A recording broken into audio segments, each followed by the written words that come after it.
minor car accident in Oh, no. Burlington, so it's a little shaken up. I think She's she's okay. physically fine, but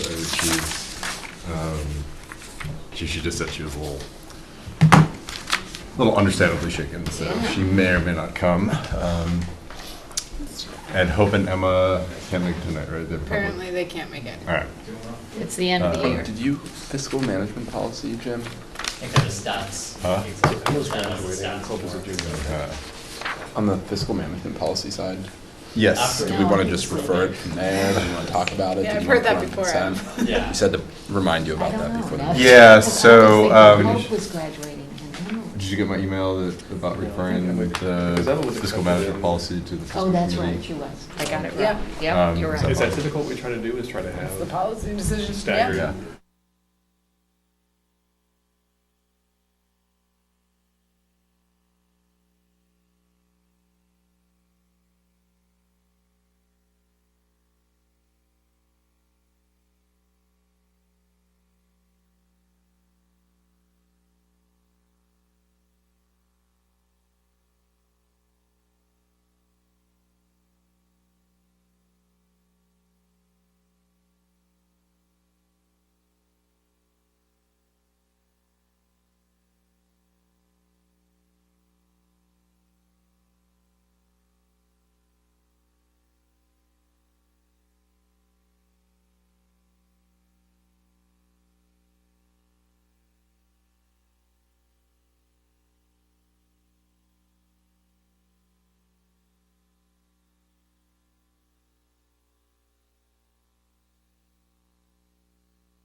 Have you set? Okay, perfect. Let's call the meeting to order, 6:36,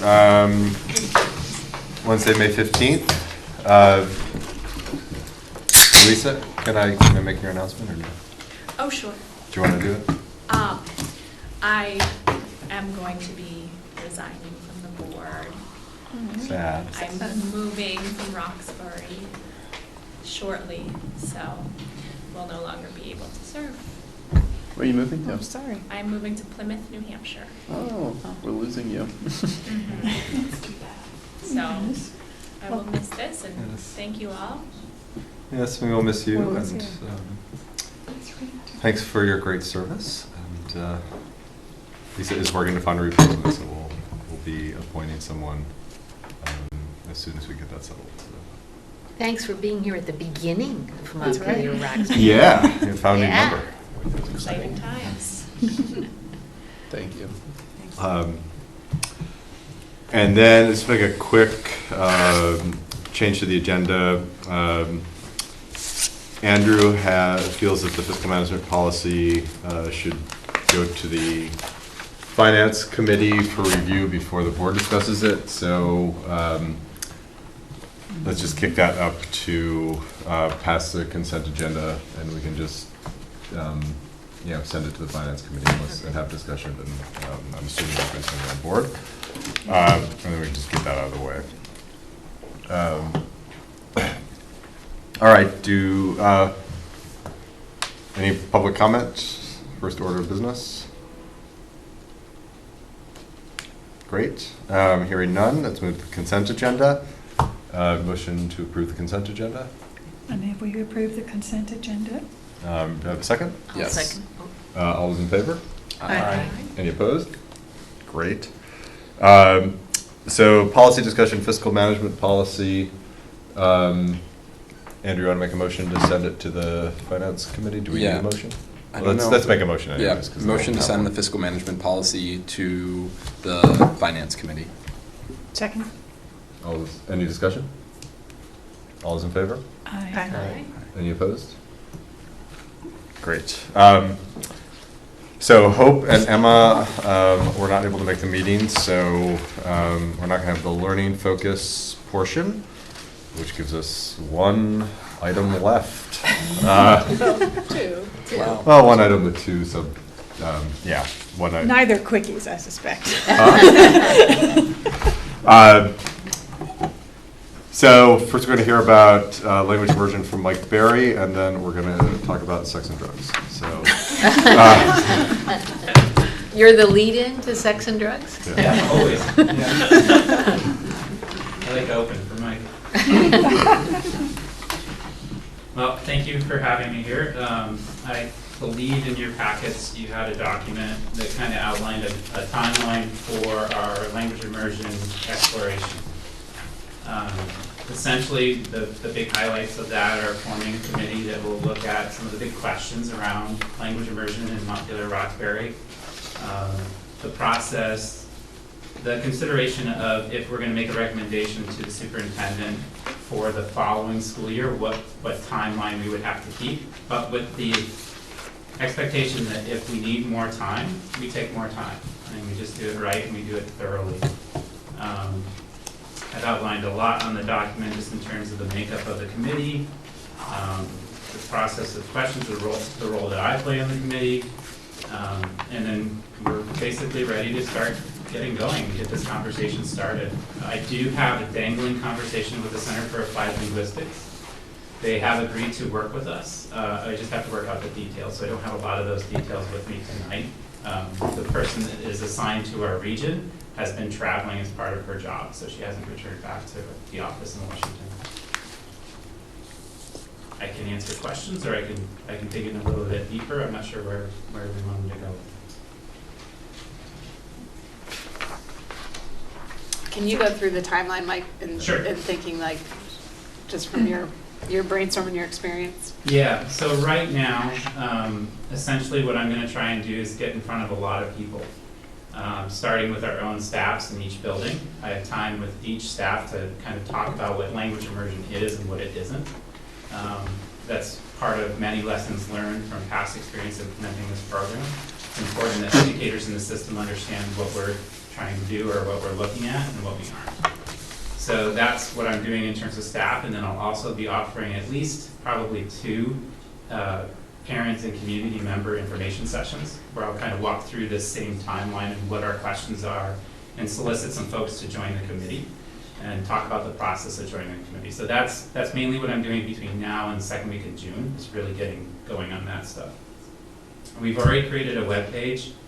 And for information, another lesson learned is to be totally transparent with this process and to be able to share a lot of information, a lot of resources.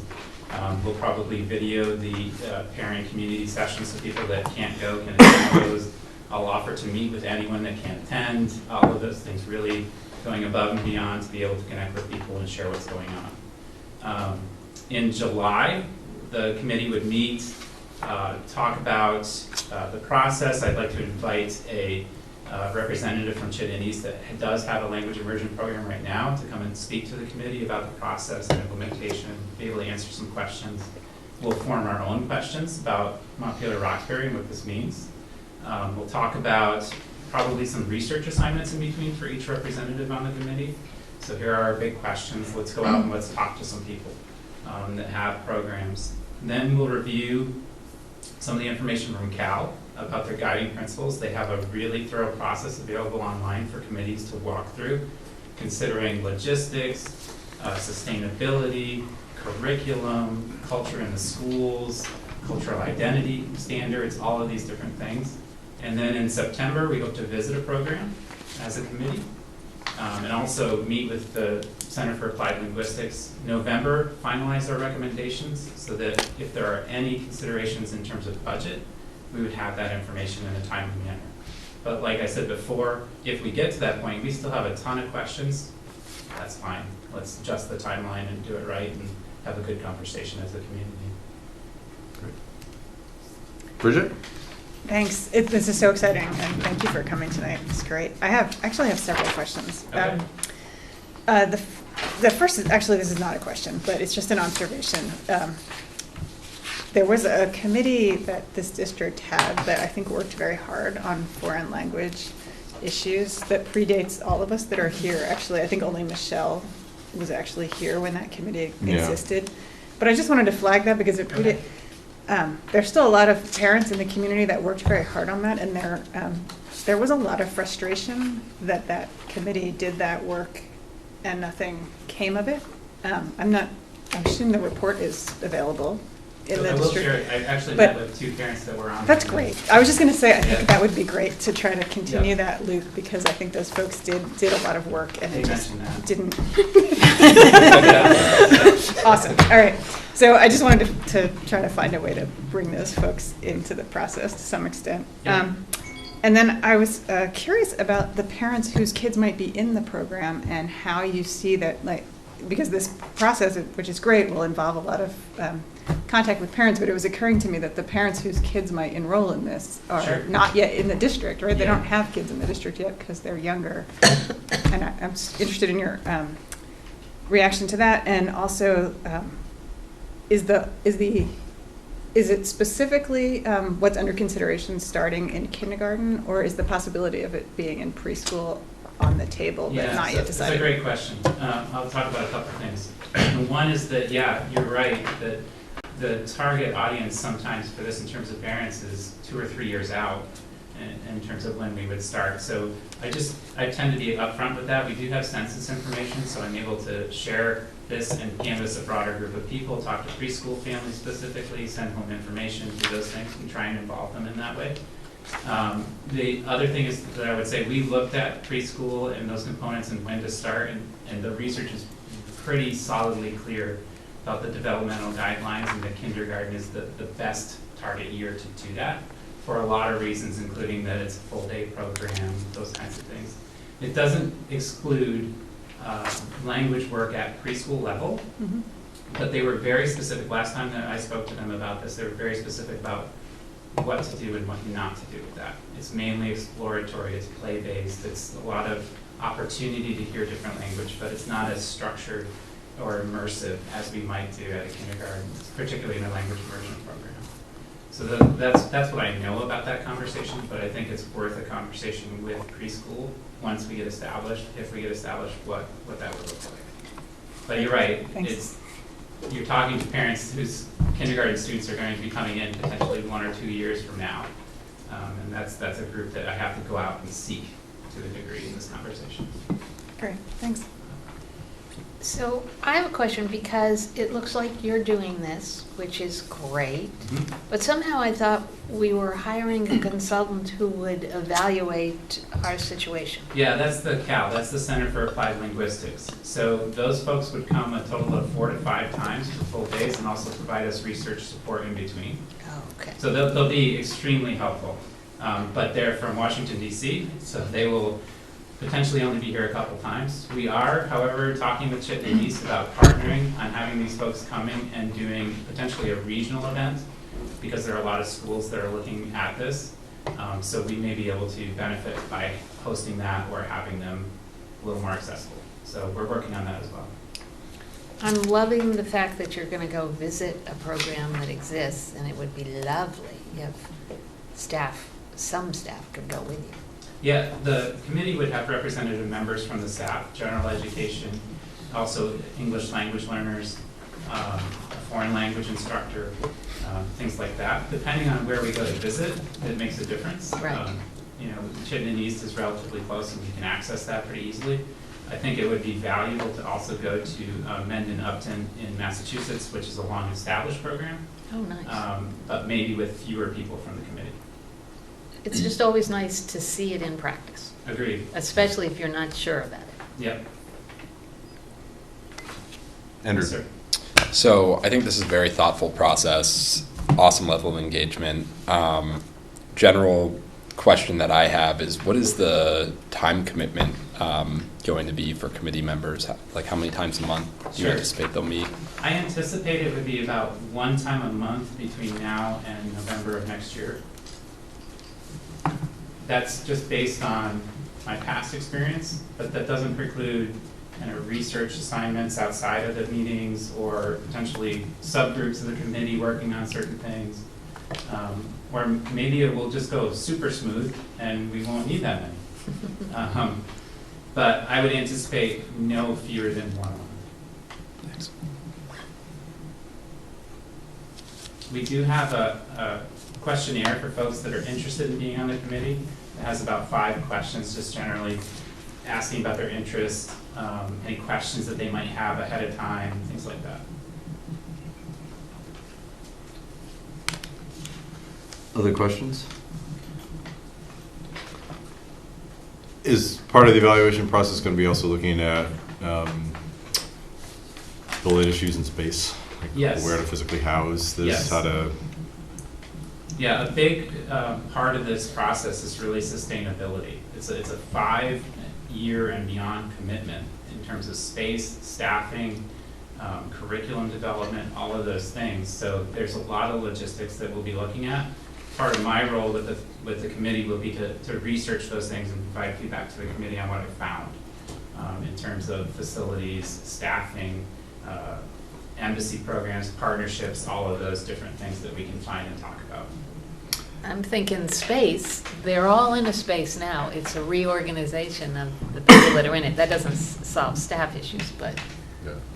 it's the same kids. Bridget?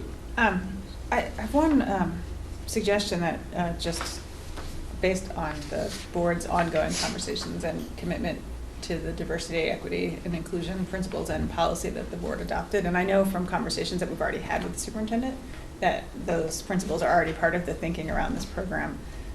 But I wondered if maybe we should say that in the document. Yeah. So I just it's not the board's document, but I just throw that out there for consideration of whether that should be part of the tasks of the committee to Ensure that it's an ensure equitable that any program opportunity. Yeah, that makes sense. That's a great idea. So I'm curious, Michael, would it be possible, the calendar is very specific in terms of the instruction and the program itself, and obviously you're talking about soliciting parents for the committee right now.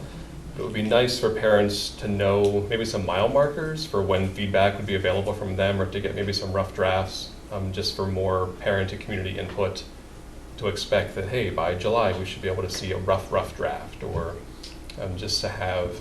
I think we can do that. I think we can be really transparent. I'm hesitant to guess on where the committee will be. Sure. But just making sure that we do have opportunities to get... Yes. Yep.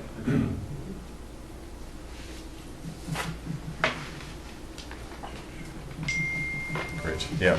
No, this is super exciting. I'm really glad we're doing this. And as Bridget mentioned, this is something the district has been looking at for a while. It's been a tough nut to crack, but I think it's given the realities of the 21st century world.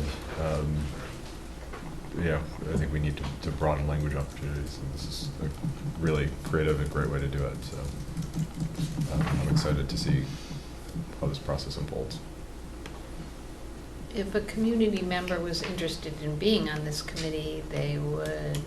So we'll be making a post. I was waiting until this meeting to see if there's any additional feedback. We'll be making posts and communications. We'll be going out through the schools to community members, but also very publicly soliciting information.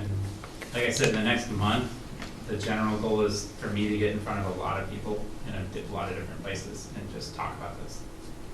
So we'll get it out there, and then there'll be a link where people can fill out the questionnaire, and then it'll go right to me. Oh, nice. Talking about that audience of the kids, the parents, or the families that would have kids in a program such as this, does anybody have any suggestions for Mike, or otherwise suggestions for how to get information out to those families? Child care centers. Yeah. I'm sorry, that was- Well, I mean, we've got kids right now in the pre-K program, which we, didn't have in previous years, so we can, I think we've got microphones out to certain people that we didn't have before, but The library. might The be library. good. The library, and also, some of the private providers like, Turtle Island and Children's House might have some parents that would be very interested in. We have some students in East Montpelier pre-K too. I have met with parents that were on that original committee, and they've offered to assist in getting the word out as well. So I plan on calling that in, Great. letting them help us. And how many board members again are you thinking? One? No more than 7. Let me see what I think we settled on. One or two? I think it was 1. So part of, just to be upfront, it's a committee that needs to be somewhat nimble. Yep. That's the rationale for the numbers. I believe we said one. Yeah, that's what I'm remembering too.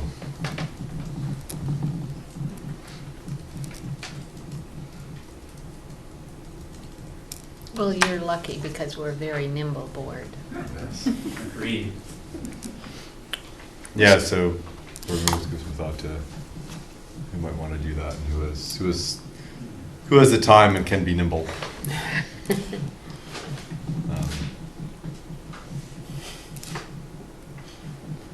But are you looking for volunteer Are right you now? looking right now? I'm not looking right now. Oh, okay, good. Okay. But I just wanted to plant the seed. Bridget was looking that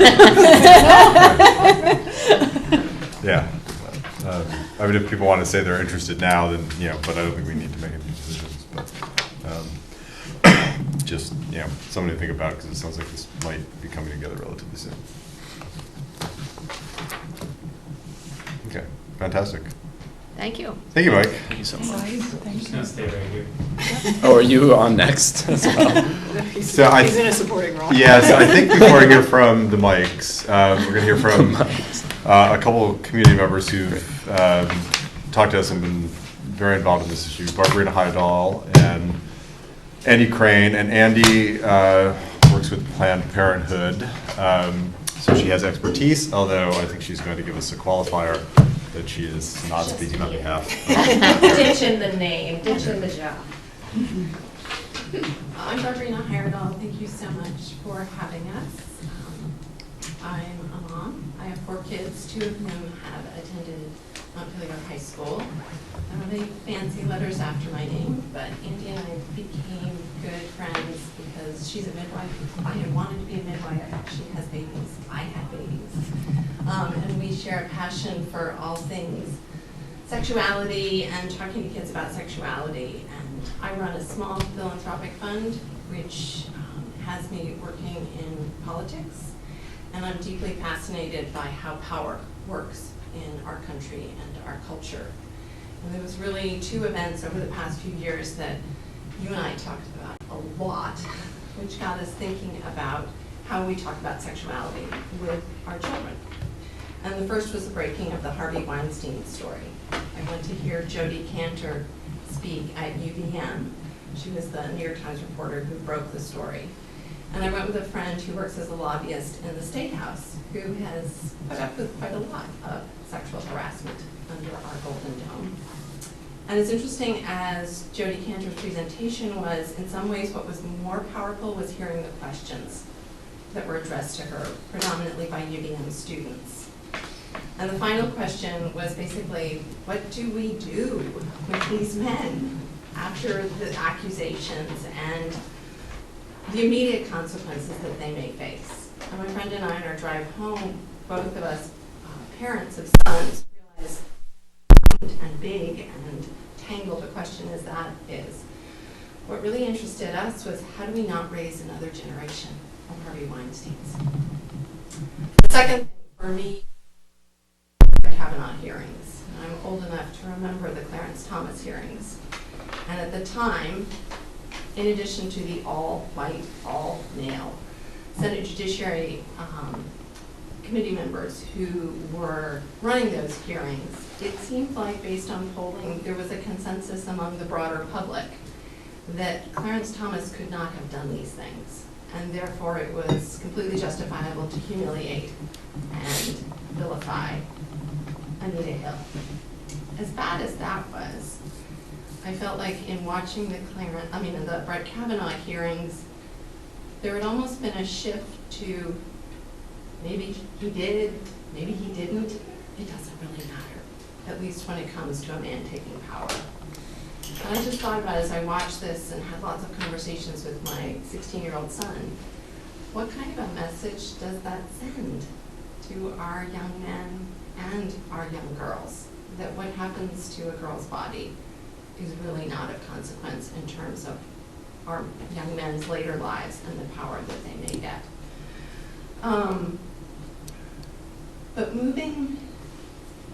Another thing that fed into your and my conversations about this was a study that I read a poll of high school students and college students, female, was that 70% of them reported that in their perspective, a positive sexual experience was one in which they were not frightened nor physically hurt.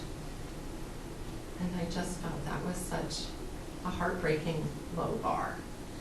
And we just started having more and more conversations about how are we talking about sexuality with our students. So I have 4 kids. I interviewed each and every one of them. Tell me about each and every sex ed class you had.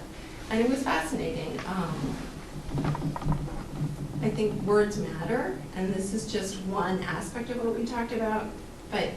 And they did not go to Montpelier Middle School, which is where all my kids have their sex ed. We used to live in Chittenden County. But they reported that it was completely conception focused and biology focused. And I talk about things graphically, so I'm going to use some terms, which I'm guessing will be okay. You know, penises are talked about, testicles are talked about, ejaculation is talked about. But all of my kids reported that when it came to the woman's body, there was talk of the womb, and there was the talk of the birth canal, and clitoris was never mentioned once. And it's interesting because when you look at some other Western democracies, France in particular, in addition to the teaching of the biology and the very important essential lessons about consent and safety and sexually transmitted disease, they also focus it in connection and pleasure and embed the whole idea of sexuality as part of our richer, full human lives. And I found myself thinking, I live next door to Necky. I heard a sex therapist talk on the radio back in the 1990s, and she had written a book with a perplexing title of Sex is Not a Natural Act. And her point was that, of course, there is a biological imperative to sex, and it does produce babies. But in many ways, human beings' relationship to sexuality is quite analogous to our relationship to food and cuisine. So yes, we all eat so we don't starve. But for those of us who are lucky to be food secure, there's a lot more to it. And I imagined what it would be like for NECI students to go through an entire semester in which they learned about the physiology of digestion, how not to pass on foodborne illnesses, how not to force people who didn't want to eat, and how to not cut themselves with knives. All really important, valid topics. But I could imagine the students feeling a little ripped off, raising a hand and saying, are we ever going to learn how to make chocolate mousse? So part of what Andy and I have been talking about is what is the broader way in which we can talk about sexuality with our kids, answer their questions, and what each of my kids reported that they most appreciated in their middle school sexuality class was the anonymous question box, a place where they could write down any question with no fear of embarrassment about any aspect of sexuality, both the nitty-gritty of the biology and the anatomy, but also broader cultural questions. And an adult whom they really trusted and respected would take the questions out and answer them and facilitate peer-to-peer conversations. So, I'll hand it over to you. Sure. So, I'm a mom in this community as of 3 years ago. I moved here. I'm also a healthcare provider, as Jim had mentioned. I am not representing Planned Parenthood tonight. I'm just me, just as a heads up. But I have had the luxury of being a certified nurse midwife who specializes in reproductive health care, who has been able to start working with many youth in our community through their actual health care needs. And, you know, one of the things that I've found incredibly interesting is the spectrum of preparedness that the students from this school district have come to me with, because I do a lot of education around this. Some are extremely prepared, but it's to a scary point. And one story that made me sort of drop everything and say, all right, I always wanted to get into this kind of topics, I'm doing it now, was a young woman, I think she was 17, she was preparing to graduate and go to college last year. And she came in with her mother, and she wanted an intrauterine device. And for those of you that don't know, they get implanted in your uterus. They're a very effective method of contraception, very low failure rate, some of our best. kind of crampy, not super comfortable, definitely, you know, one of the most uncomfortable methods of contraception to put in, but one that's often elected. But this young woman had fear of medical procedures. She had a lot of trauma with, you know, medical procedures earlier in her life, yet she was picking this one, the most effective one. And I always ask, so what makes you choose this method of contraception? And she very calmly, with her mother by her side, said to me, well, I'm going off to college, and I know that there is a better chance that I will be raped than I won't, and I need to prepare so that I don't have a child from that experience. It's one of the few times that I just didn't know how to respond, because that's very intense to hear a young woman just culturally accept, this is my lived reality, and this is what I know is higher likelihood going to happen, and based on, you know, the assumption of lack of reported cases, we know that we're likely at around like a 60 to 66% rate of sexual assault in colleges in our country. So you're right, you know, she was correct. It was a higher likelihood that she will than not. So we have that type of student that, yes, is prepared, but oh my goodness, can we do something about that, you know, in terms of our community? All the way transcending to the student that I really feel like isn't prepared in a wholly different way, but operating still within that culture, which is, you know, a young woman who comes in for a pregnancy test because her period's late, completely confounded because he said if he was drunk, then the sperm would be drunk and couldn't swim straight, so therefore she wouldn't get pregnant. So that has a lot of layers of complexity that is also really disheartening too. And so, you know, that combined with the high propensity of sexual assault follow-up I do see during the course of my week, I thought, what can we do? How can we make this better? What's happening in this community? I'm new, I don't know, so I'm gonna go start talking to people. So, many conversations with Barbarina, and I also spent this past school year kind of just connecting with our schools, our elementary, our middle school, minimally with the high school. I have young kids, 3.5 and 6, so I haven't quite gotten up to that realm yet. But the elementary school, when I was speaking with the guidance counselor, she said, yeah, there's interest and parents are wanting this information. And I managed to be fortunate enough to connect with Prevent Child Abuse Vermont and one of their trainers there. And, you know, we are so well supported in this community in terms of what already exists. So when parents say, yes, please, can I get in on a workshop that's about nurturing healthy sexual development? Boom, we've got like a community partner that has that going on, and it's connecting the dots. So that's been some of the exploration we've done at the elementary school this year. And then at the middle school, I've been having some really interesting conversations. I mean, from what I hear in the community as a parent, yes, the desire is there to improve health education and sexual education. But when I start talking to educators, there's a lot of fear. The culture that educators find themselves in right now, especially with the Me Too movement, is I'm worried about misstepping. This is a sensitive topic. These are things that are out there in the news, and it's a bit scary because if I misstep, I could lose my job. Look at all these different examples we've seen in popular culture recently. And so when I was talking with educators in our school district, they were saying, you know, I know this is a need. This is something I'm really invested in. I really feel like I need support from all areas. I want support from the community. I want support from the parents. I want support from the top down. I want administrative support. I just like everybody to be on board so that I feel like, yeah, I can tackle these tough topics with these kids who really are craving this information in a community that, based on my conversations around town, many people seem supportive. Obviously, not everybody's going to be on board, but I think one thing we could agree on is that both examples I gave you of those young women that came to me is not a culture we really want our youth growing up in. And so one of our community partners, the Vermont Network, did a really interesting study at the end of 2018, and they said to Vermont youth, what do you want? What would you like out of health education, right? You know, that's a novel idea. And the number one thing that our Vermont youth, this is not even the country, this is like us, said is, I want an askable adult to ask whatever I want of. Someone that's trustworthy, someone that I'm not going to get judged.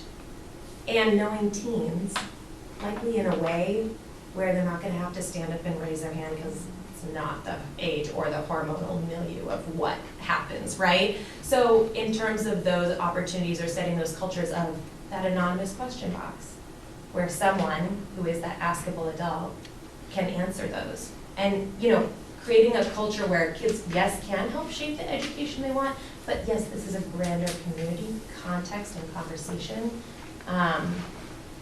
And so I feel like that's sort of why we're here today, is we would love the school board to be supportive of something on maybe a policy level or whatever it is that could move forward. I will also add my other son who attended the high school, he's graduated now, he was very active in the conversation, student-led program that looks at rape culture nationally in Montpelier and at Montpelier High. And he found it such a powerful, transformative opportunity, and even wrote his college essay about having been part of the conversation. But it feels like in addition to having the askable adult who's trustworthy, where you can get really solid information back, rather than having sexuality education just be 1 week in middle school, are there ways to, throughout our kids' education, create episodic forms where there's good, solid information presented and it feels sufficiently safe that there can be peer-to-peer conversations as well. And one piece I forgot, which is relevant to one of my kids, is having sexuality education so focused on biology and conception is not entirely relevant for our LGBTQ students. And are there ways where we can expand the curriculum that acknowledges that sexuality, although absolutely part and parcel of conception, is also much more, so that our LGBTQ students don't just zone out when it's focused primarily on conception. And I will also say, I knew Jill Krawinski, who serves in the legislature, and she was part of the revising of the state sexuality curriculum, I think 14 years ago. And in my conversations with her, she said she is entirely open to having conversations with educators and administrators and school boards about how the statewide education could be revised again, because I'm sure that's a big variable. Anything else? Great, thank you. Any questions? All right, thank you so much. Yeah, well, thank you for listening. Yes. Thank you for coming. Very helpful. Mike and Mike?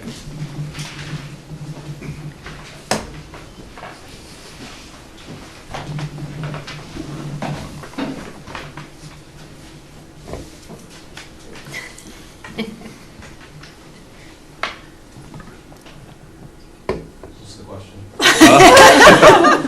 So I guess if you could give, so just kind of to set the table a little, yeah, this is a topic that's come up, I think, both in terms of how health education impacts how we teach sex and sexuality, but also increasingly how we teach, navigating through drug use and, the various mixed signals there. We obviously have, with the legalization of marijuana, and I think a bit of, my understanding is that marijuana use in high school in particular certainly is present and somewhat of an issue. Statewide we have an opioid crisis. We also have, vaping and Juul and other forms of taking tobacco and other substances that, certainly I don't fully understand, that are relatively new.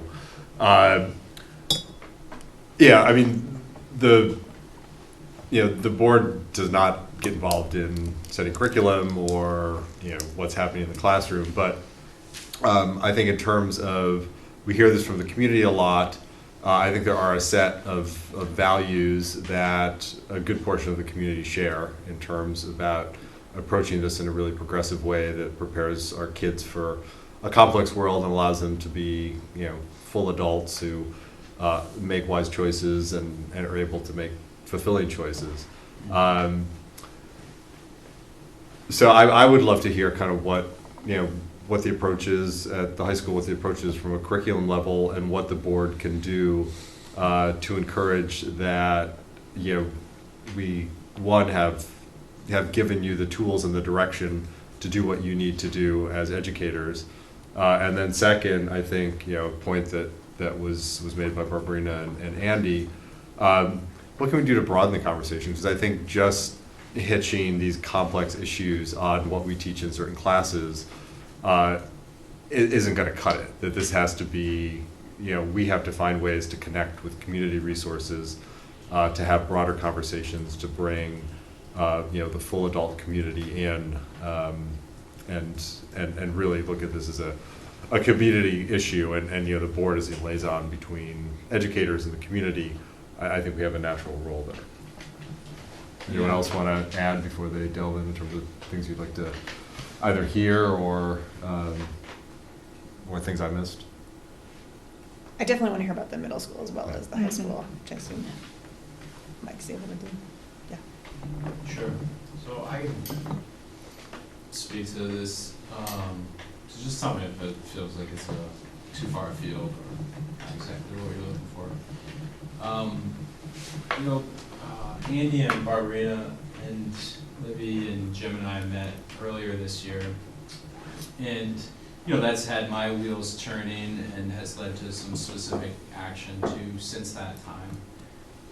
And they make very important and reasoned points. And health is both a very broad topic and also important and very narrow sometimes when we're talking about real specific kinds of things. So the board passed a nutrition policy a few years ago. It's F28 that addresses nutrition in the district in a real direct way, and that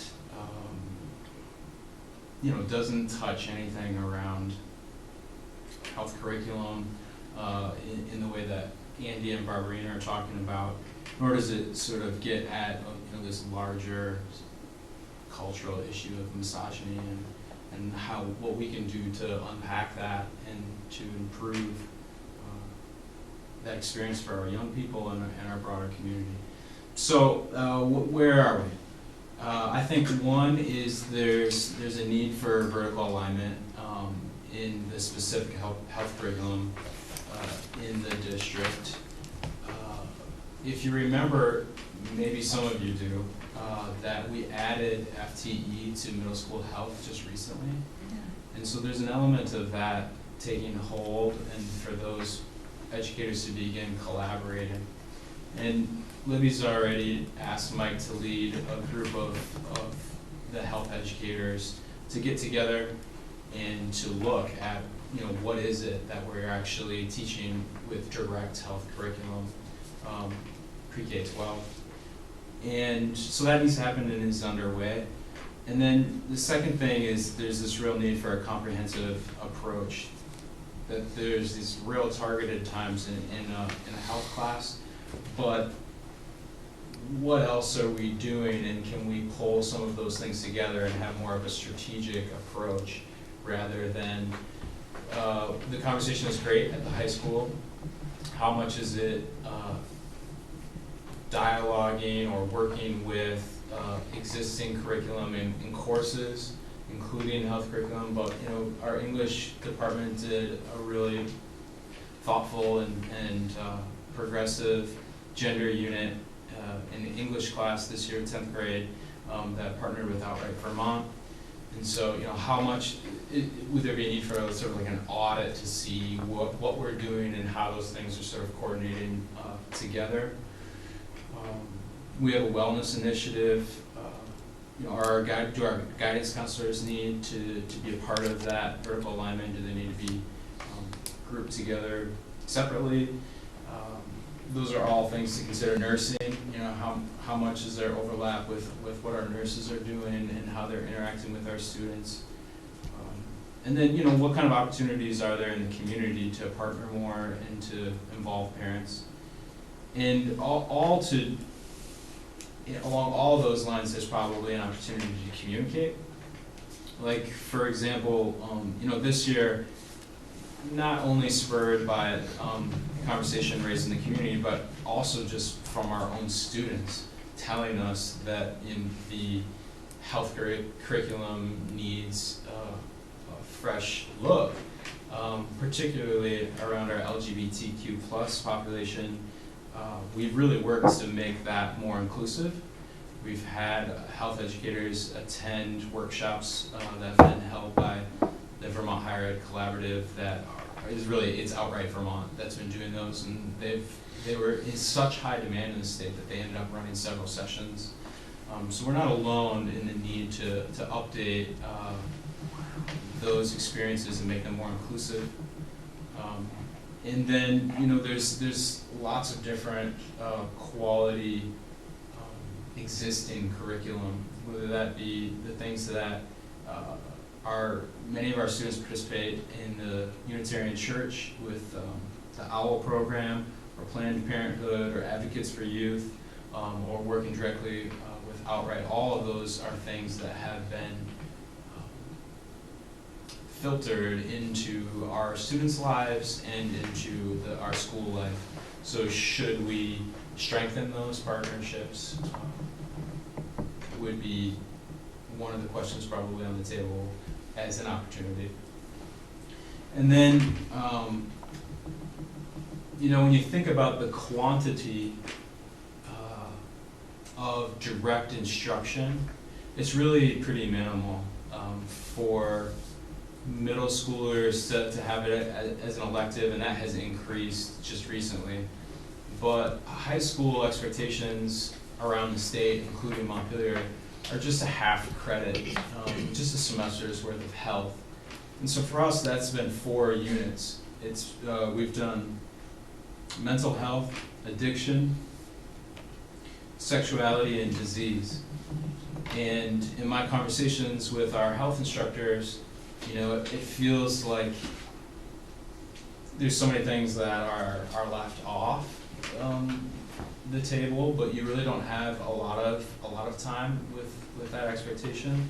So one of the things we just were kicking around in this conversation as it's been raised in the community is, maybe we just have to just go to, mental health and you can incorporate addiction into that, and also just doubling our time that we're spending on relationships and sexuality, because it feels like maybe that there's a need for that. So that's been part of it, and I think that speaks to the need for a more comprehensive approach. And the other thing that is missing from the district, which has existed in the past and it exists in other districts, is an SAP. And depending on who you ask, that's either a substance abuse professional or a student assistance program. I think sometimes it's not very, well, you said this, it's the, who wants to be sent to see the substance abuse prevention person? So sometimes it's different. We just don't have one. And I think I might have been part of that in my first month here. We did an open part-time SAP position. We also had 1.5 social workers in the district. And I advocated pretty strongly that we have a social worker at each building. And part of the bargaining on that was to let go of this unfilled SAP part-time position. And it's just never come back. And so I think based on what are likely to be high numbers from our youth risk behavior survey around drug usage, that's just anecdotal, and also statistical evidence of the number of students that we intervened with, particularly last year at the high school, that there would be reasonable need for an SAP in the district to be proposed for next year's budget. We also have the Youth Service Bureau as our primary partner for post-intervention a lot of times, particularly around substance issues. And our mental health support primary community partner is Washington County Mental Health, of which the Youth Service Bureau is a part of. And oftentimes, their capacity is lower than our need. We experience that on a regular basis. I won't get into any specifics of just today, but oftentimes there are students whose needs are not able to be met because of capacity with our community partner too. So that's kind of a 30,000 foot issue, but it's something to keep in mind if we're trying to build awareness and strength in our community around these issues. That is one area that can sometimes be an issue too. So that's a lot of information. What landed? What did I miss? You're great. I wrote that for him.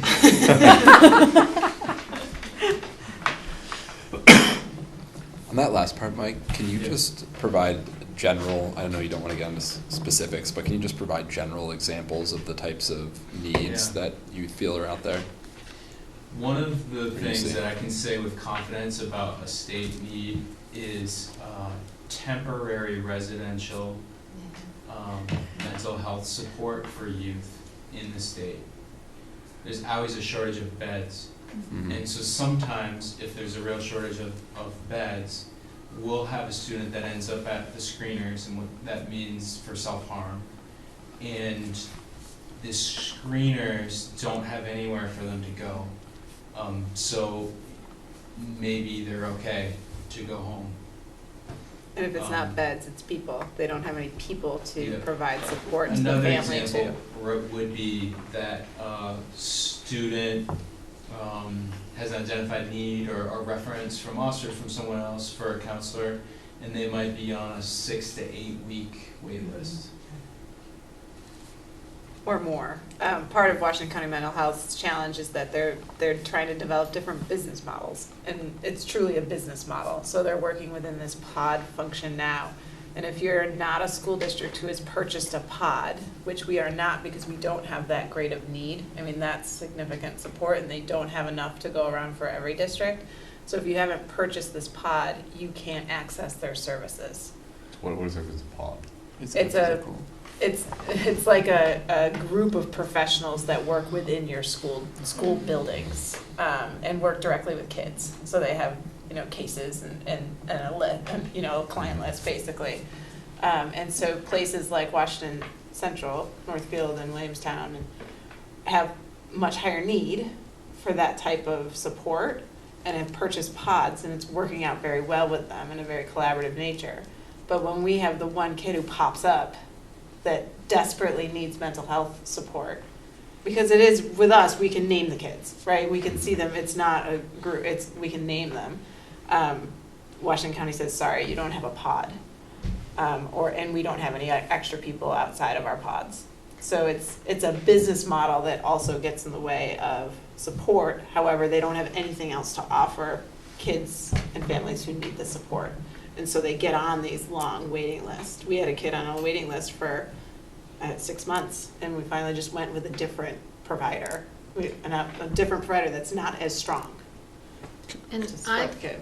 I've found in the past that because they don't have enough people at the state level, they can only pay attention to the most drastic in preference to coming up to doing something in preparation so you don't get to that point. They just don't have the people. Now with the that pod model, that's not even their priority. The pod is to try to get as many kids supported as possible Oh, good. within school systems. So systems. they're working, let's keep going with the Northfield Williamstown district, right?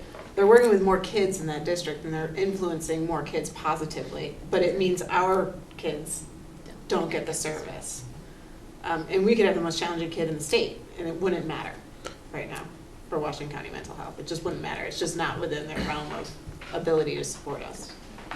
Is there any opportunity to kind of leverage some sharing, some economies of scale with some of our neighboring districts? Not with this type of model. Yeah. It's not allowable. So Mary Lundeen and I went to a meeting with them with our region, right? Mhm. So SOUPs and special ed directors were there from across the region, and they were explaining their models to us. And so I raised my hand. I said, I'm a newbie to this county. We have different models in Chittenden and Franklin County. So what I'm understanding is if I don't purchase a pod for my school district, I no longer can access you at all. And they said, yeah, that's it. That's pretty much it. And so then I said, all right, we're done here then. I'm gonna go find another solution for our district, which is why we're investing in a social emotional learning coordinator. Do you know if U32 has a pod? Washington Central didn't. Oh, I know you were talking about Northfield Williamstown. I'm not sure. I don't believe they do, but I'm not positive. I don't know. What's They the- might, actually they might at U32. What's the cost? You know, I'm sorry to interrupt. Oh, go ahead. Yeah, I can't help but notice that health is such a broad term, and that's why, you know, our conversation or what we do as action steps could just go in so many different directions, like right now. And you know, one of the things that I heard in Andy and Barbarina's points is, you know, an element of toxic masculinity or misogyny as being something to try to take on as part of thinking about health differently. And I think that in of itself is a really big challenge, but one that we're engaged in, I think, and that could be strengthened. I felt like I left out, like a hot spot might be like coaching, and any kind of sports, you know, to improving the orientation with those folks. And then after school programming to thinking about mental health and positive role models and positive programming. I think that's, maybe I'm jumping and anticipating what maybe the next question would be, but strengthening those things would be one action step in my opinion. The SAP probably is clearly another potential action step. The pulling together within the district to see where we're at and how much we're aligned and how we can move in a more coordinated way is another step. So I guess what I'm saying is that, you know, there's so many things that could fall under this as a category.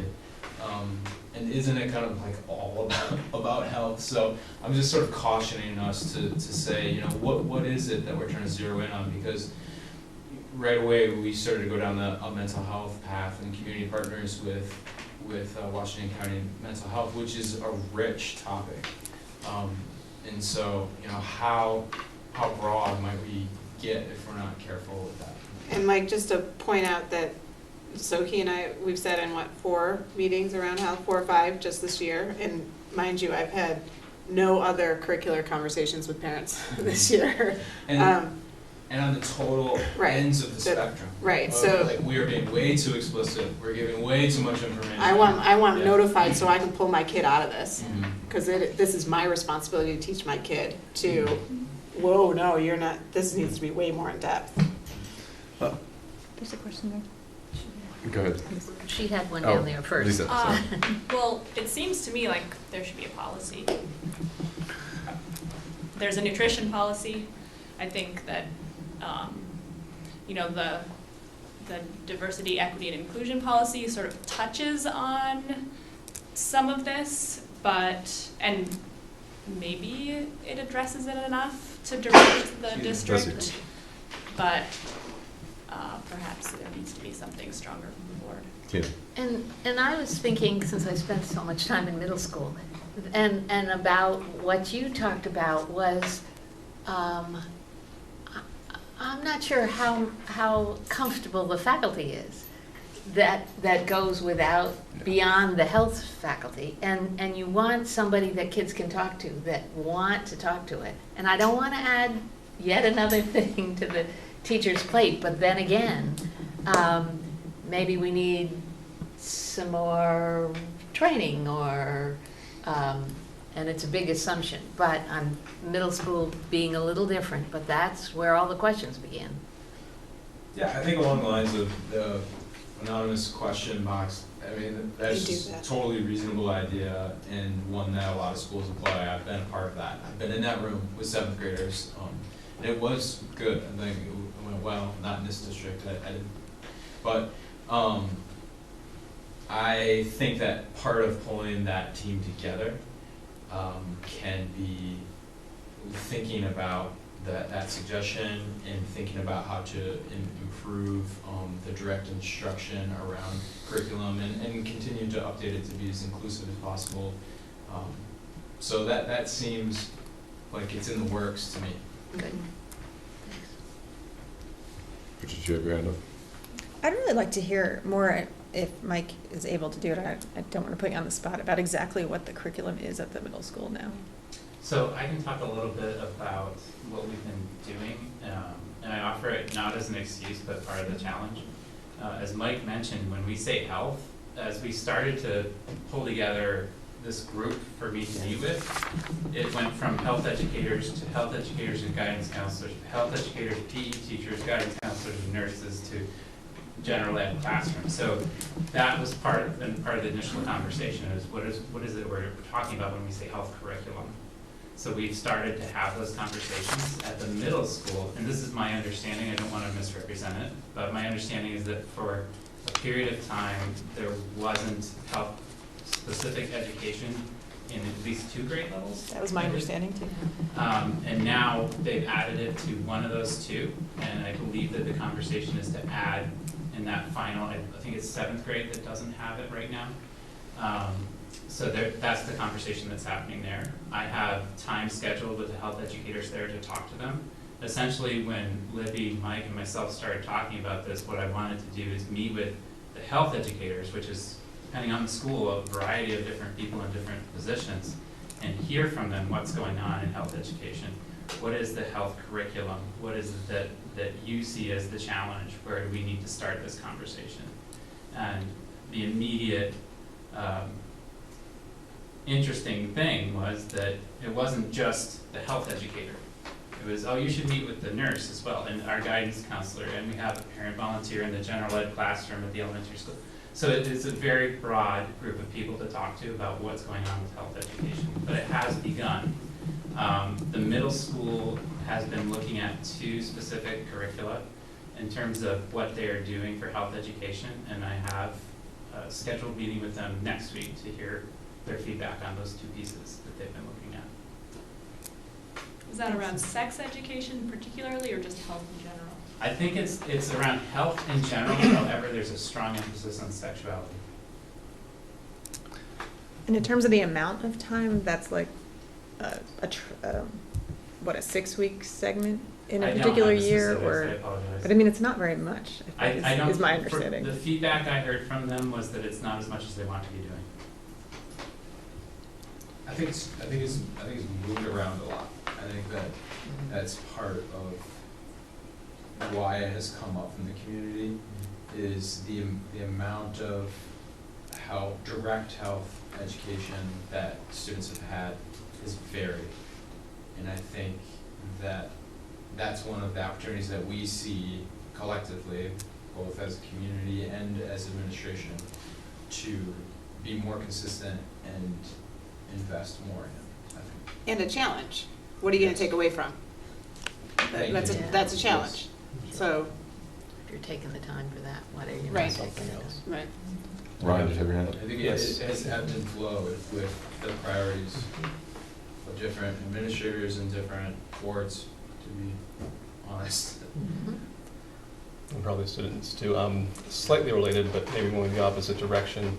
So when we had the discussion last year about adding the extra FTE in the middle school for health education, the argument is made, and rightfully so, the kids come to school today with a lot less help from home, we'll say, on a lot of general health, wellness, mental health, the whole spectrum. Can you tell me, do any districts do anything proactively to engage or educate parents to get families or parents more involved in assisting on some of these topics to, I don't want to say lessen the burden from the district, but maybe a lot of the conversation from Andy and Barbarina tonight have really looked at like a more global changing culture and changing atmospheres, and that's not necessarily done just by direct instruction. And it seems like maybe more family involvement could be a piece in accomplishing that. And again, I'm guessing that districts probably don't, but I was curious if there were examples of districts maybe trying to do more to engage or bring parents into the mix. Yeah, I appreciate Andy's point about that we actually live in a community where there are community partners that are possible. And I actually think that there's a lot that happens all the time. You know, I mentioned the Unitarian Church that does this OWL program with a lot of our students, and those students often come into our health class, you know, like, I know all this, you know, I've seen all this. I think that there's a fair bit that does happen, which is why a lot of our students are pretty comfortable and in a good spot. The question is who isn't that hitting? Sure. And how can we engage those families that maybe are not already engaged with all that is available? And I think that's a bigger challenge, because oftentimes those families have a lot of stressors, and you know, coming into the library for a few hours on a Wednesday night might not be their top priority. So. There are some programs in Chittenden County. I know that, and as Libby mentions, it's kind of a different system up there with the mental health providers.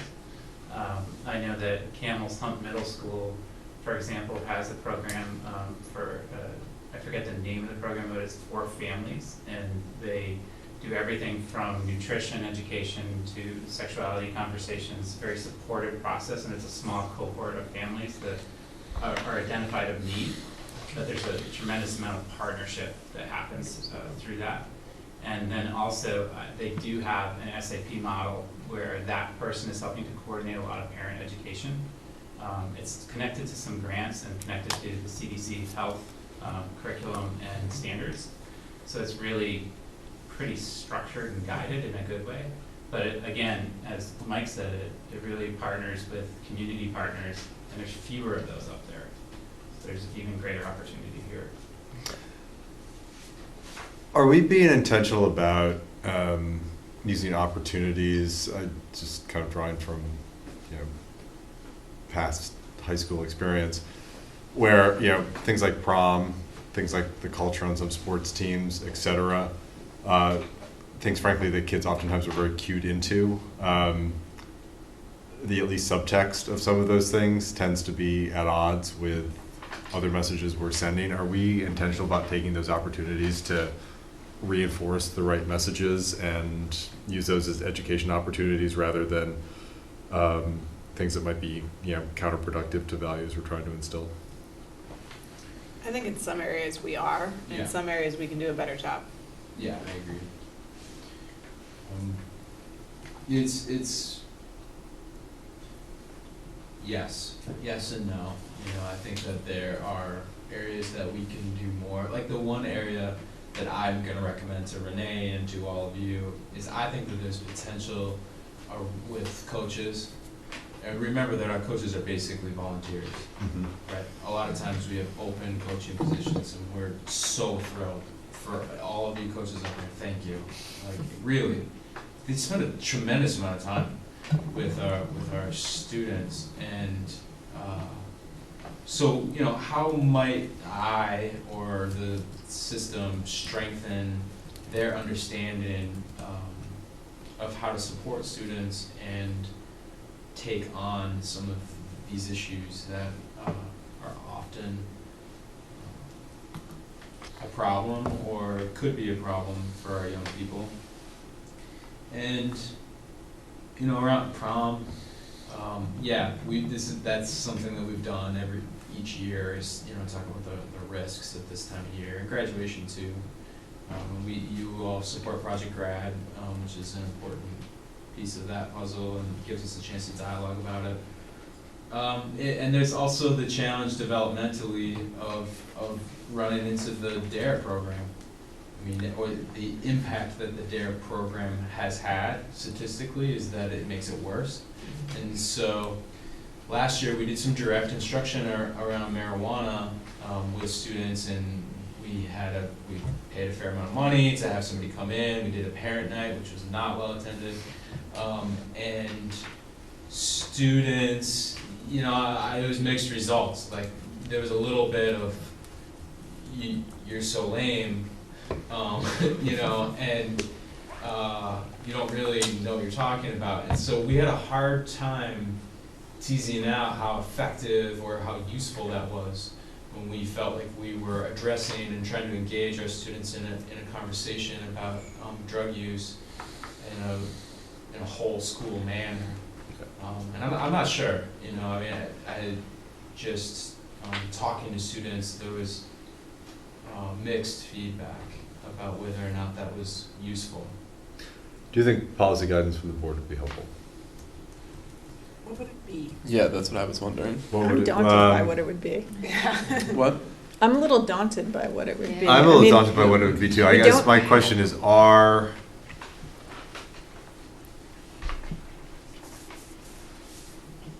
given the complexities and given the fact that there's, you know, I think most of the community is probably more or less in a certain place, but there's probably some of the community that isn't. Would you feel more freed up to maybe, you know, do things like work with coaches on this, or work with, you know, general classroom teachers that, you know, these are values and these are roles that, you know, that are important, and one that we want to take a part in playing, and two, that, you know, it's okay to have these conversations with kids, even though they're tough and they're in 7th grade. You know, you can field these questions and, you know, that type of thing. I'm not sure either, because I think it is complex and daunting. Well, and also, we don't really have policies that direct curriculum No. content, but there's been a lot of conversation here from the very beginning about what the curriculum looks like. And so Yeah. that, when I said I thought it was daunting, that's part of what I was thinking about is, I feel like we're hearing from the community, and we're perhaps experiencing as parents, and we're hearing from the educators about a curriculum need, which is not something we normally put in policy. And then we're talking about, as Mike said, a range of issues from inpatient residential treatment needs all the way to toxic masculinity, culture in certain areas. I mean, there's this enormous range of issues that can fall under this umbrella. But, I mean, I'm kind of thinking of something like in secondary. To me, there's similar. The most similar thing we have is the DEIJ issues, where we've kind of signaled that this is important, and we want our district to embrace these values and take this on really, I think, on a cultural and holistic level.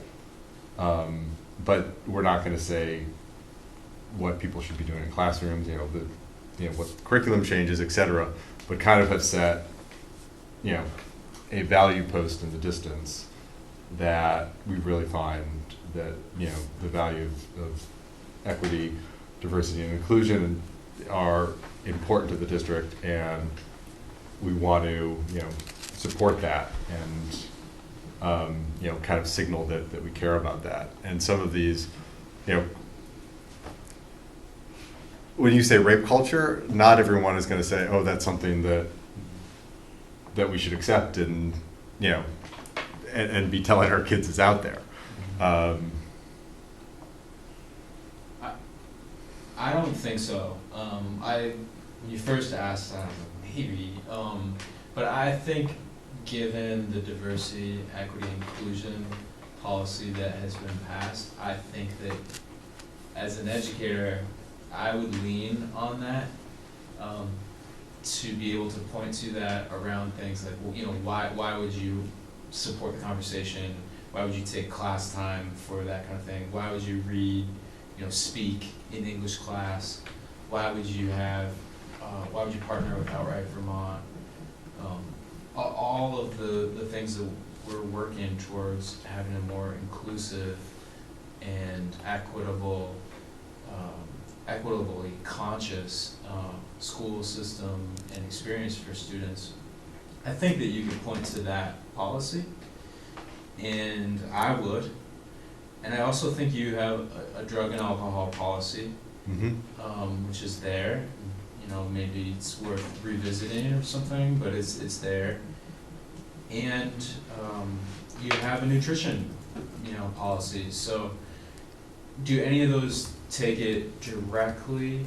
No, but I sort of agree with Bridget that anything more direct might be curriculum directive. Yeah. And I think the SAP piece, the really taking a look at what we're doing and how we can strengthen and improve that, are probably the next action steps, in my opinion. Maybe it's a question not of a policy as much as a board, we'd expect a report. So we acknowledge it as a problem, we want something, we don't know what it is, so, but could we, in so many months, could somebody tell us how we doing? Well, one of And the are things we Jim and I were processing? talking about today is having clearly defined goals. Like, I Yeah. can't tell you how we're doing on something that's Not defined, yeah. health, Yeah. right? Yeah, right. That's what I was raising my hand about. I feel like we're still in the process, and it's going to be an evolution probably forever of defining the needs, defining the goals, charting how we want to address them, creating a plan, and implementing that plan and updating it and implementing it and updating it.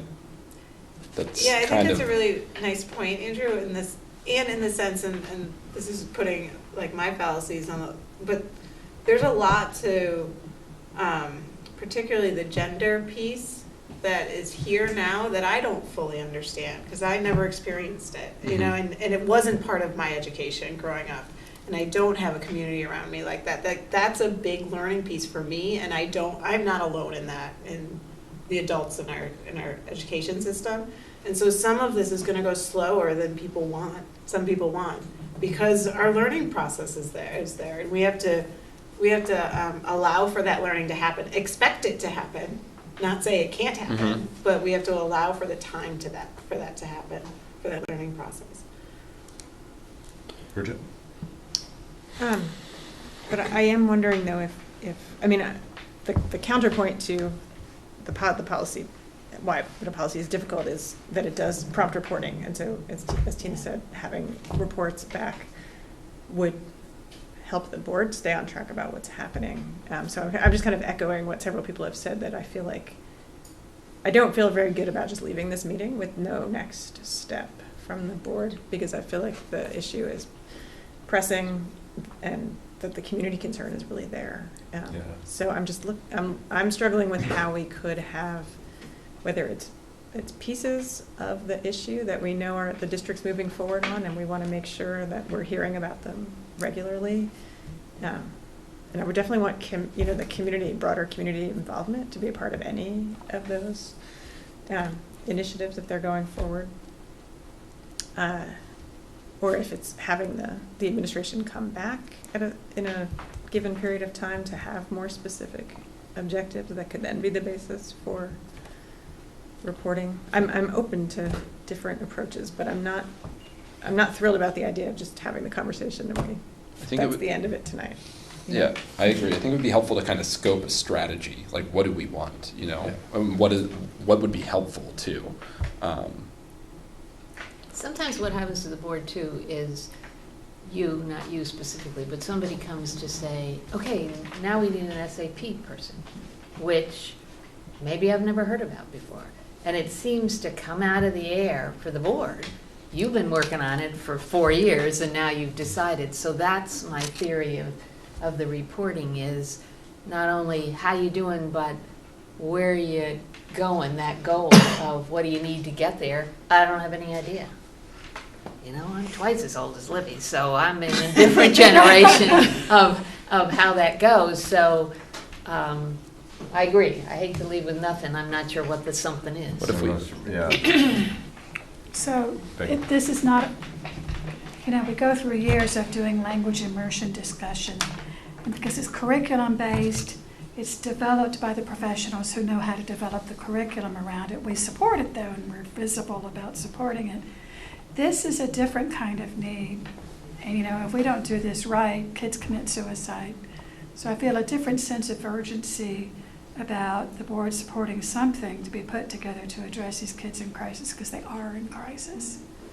And I don't know what the solution to it is, but just in much the same way that the racial equality question came up several years ago, we took distinct action in response to it, and the kids took distinct action with it. I don't have the solution to the problem, but I really think the board needs to be involved in finding a specific solution to the problem. And I have to admit I'm ignorant on what form that would take. But to me, it almost doesn't matter if the teachers are not prepared to address this. I think the consequences of not addressing it can be tragic. And this is one of those things that we could discuss for years, and I don't think that's going to solve the problem. And I think having a part-time professional on staff that can actually focus, maybe take one or two parts of it, say focus on substance abuse and mental health. Start with that. And then learn as you go. With that, I would like to really see us put that into place. I know it's mid-budget year and we did not approve it in the budget for starting the next school year, but I don't think it's too late to do something like that for the next school year. And I really like to see us actually request that and move forward to it. I don't know at what place the board actually makes that happen. We can't. But I'd like for us to come out and be public that we recognize the problem and we are committed to doing something about it, and we support maybe your proposal to add that part-time FTE next fall. Yeah, I'd make it full-time. Even full-time? Yeah. I mean, maybe it's not just the high school. Right, between the two, between middle school and high school, I really, in my own personal experience with two kids that just graduated from high school, I sense a real urgency with it. Maybe it's a discussion that Libby has with the administration and comes with some thought about how we proceed, since we've all just said we don't know how to Or a proceed. plan. What they really need the most. And What do they I mean, need? And maybe they don't know that yet. We've talked a lot about developing systems, and maybe, like Mike just gave us his list from the high school, but Pam and the two elementary school principals might have something slightly different, and just have them sit down and hash out.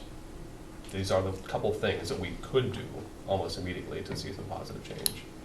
But I do think it's important for us to define the needs. I think in some ways we're just putting the cart in front of the horse. Like, it seems like that we're in a process of defining the needs. And I think that we should do that as a community, as right, a and know board, where you want to go with those goals. Well, Well, yeah, the as an scope is administration, obviously. The scope of what we're talking about too is Yeah. a little Right, clear to me. Yeah. Yeah, Yeah. right. Yeah. So, And I do think your equity policy has aspects of it. There's an expectation for curriculum, and the conflict resolution will educate all students and staff about the significance of how what they say and do affects other students. I mean, there is language in here that can support the work already Yeah. from a policy lens. It's just how much and when and what do you stop? And maybe it's so broad, maybe you just have to pick one thing right now, even though they all seem to be equally important. We have to start somewhere. Well, I would say that we've started lots of places. You know, I mean, we're not at ground zero at all on any of those. I didn't mean to You're imply right. that, I'm sorry. I'm just reiterating that.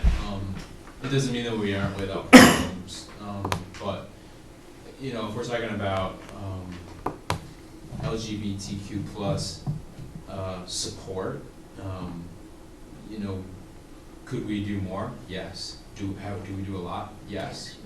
We're talking Mike, about. sorry, Yeah. can you clarify, are you talking about the high school or the whole district when you're talking about I this? mean, I think the whole district. the whole district, but I mean, of course, I'm colored by the high school, yeah. We are, and that, Yeah. you could use that alone. So you have, Max Jennings at the elementary school has a group for gender nonconforming students or students who are questioning that. She has an after-school group, to just for a place that's fun and accepting and safe. At the middle school, we have GSA just like we have here at the high school. I think there are active steps. All our staff has worked with Outright Vermont around these issues. We have trainers in-house to work with our colleagues. So we have taken active steps in those places. They just may not ever come to this level to report on and exactly what steps we've taken, and it has gone across 3 buildings anyway. It has not been in focus in Roxbury as of yet because they're new still. It just hasn't gotten there yet. Yeah, I mean, it seems like there's an education component for the board and a communication, I think, an application component too. Because it does sound like we're doing a lot. I'm not sure that story is getting out there. I think what we're hearing a lot is the horror stories. I mean, and let's be honest, this is a tough thing to get. I mean, coming of age is the focus of a lot of books for a reason. It's a difficult time, and it's a difficult time. It's an awkward time. And I think we're hearing the stories of where people feel it's not working.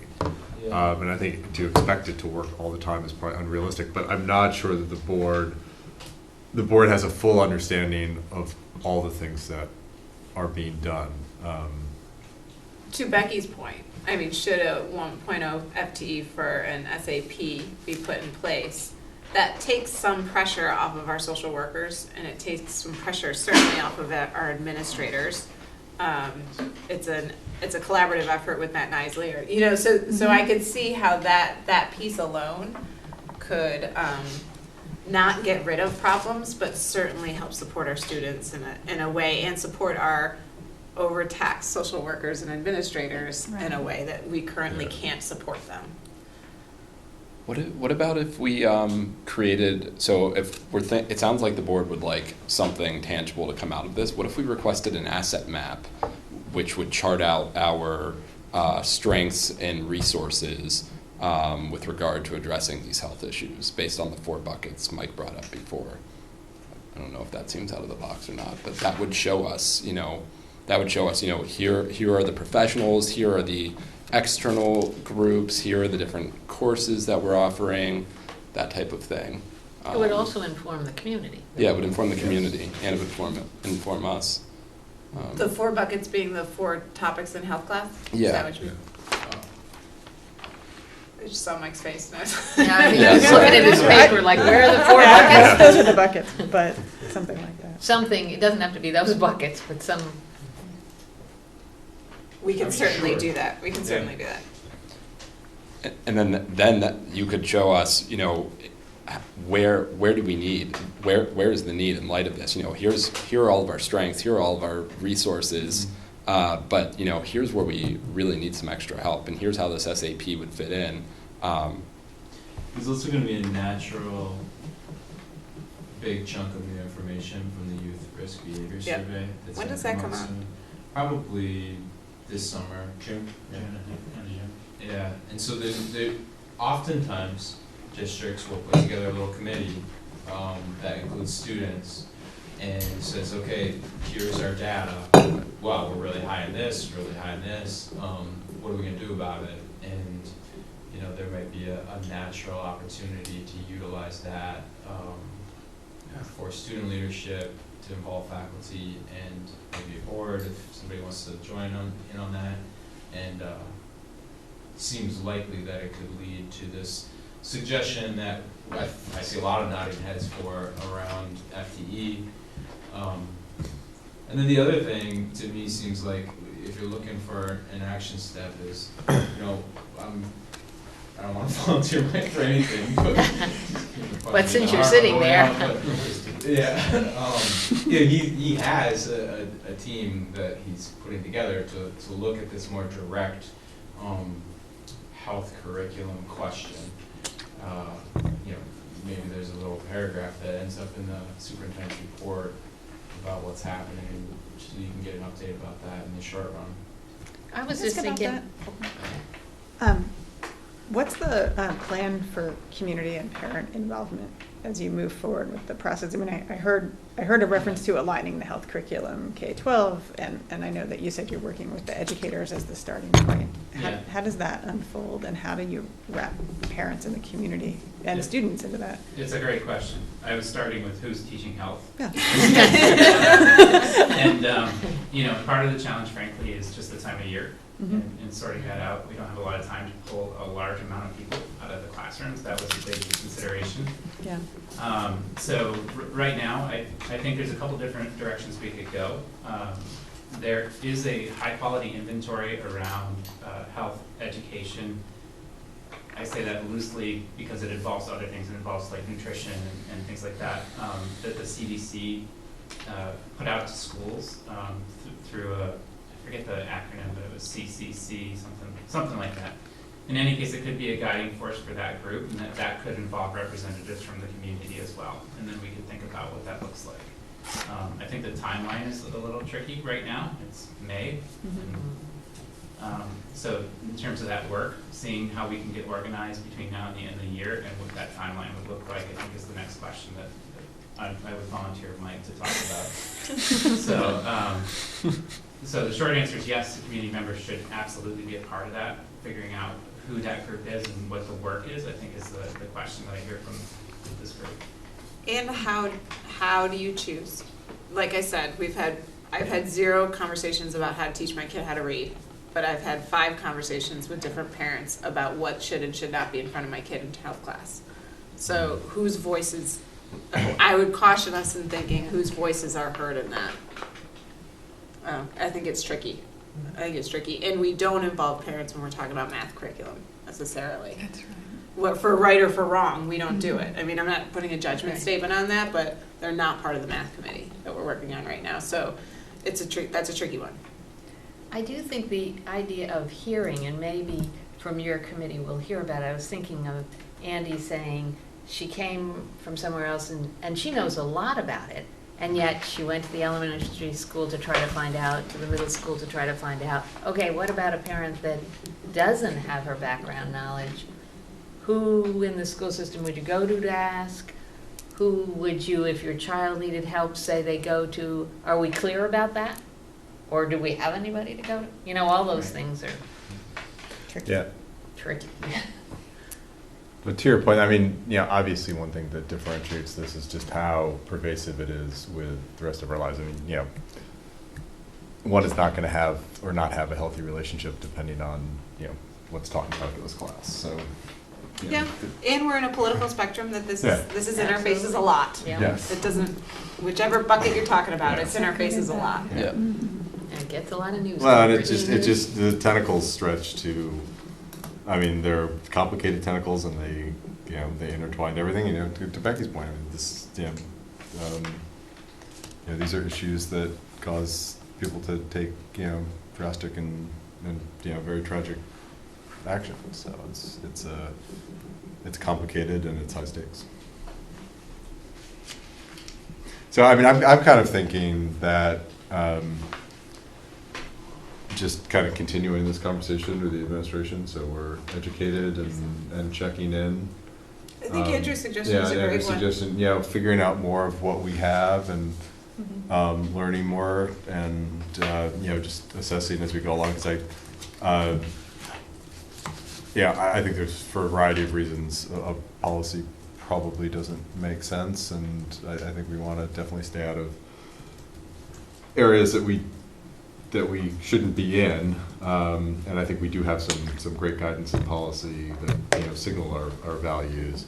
But I also think saying that we had a conversation about it and we're done is not going to work either for the board or the community. So I think we need to keep checking in and learning more and continuing the conversation and being part of it too. I think that I'd love to learn more about to continue to learn more about the resources out there, because it sounds like we do have some great community partners and great opportunities to make this to take what's already a broad community conversation and make it broader. Yeah. Other thoughts? Thank you both. Yeah, Thank thank you you both. guys very Yeah, much. hugely appreciate it. I don't gonna leave and you're probably gonna keep going, and I don't know if I'll see you, so I just want to wish you well. And to say thanks for being a part of the planning for the gym renovations and things. I really appreciated that. Thanks. And you If I don't see you, I wish you well. Yeah. See you later.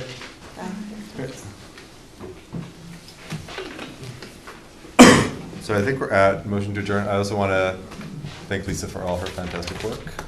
It's been a pleasure serving with you. And Is this going to be This is your last meeting? yes, Didn't We're get close. your If I'd gym known, I would have brought a Huh? cake. I know. We usually have Yeah. cake. Yeah. Oh, I'm sorry. No, we're sorry you're leaving. I'll let you adjourn your last meeting if you want to. Oh, I move that we adjourn. Second. Second. All's in favor? Aye. Great. Thanks, everyone. Thank you.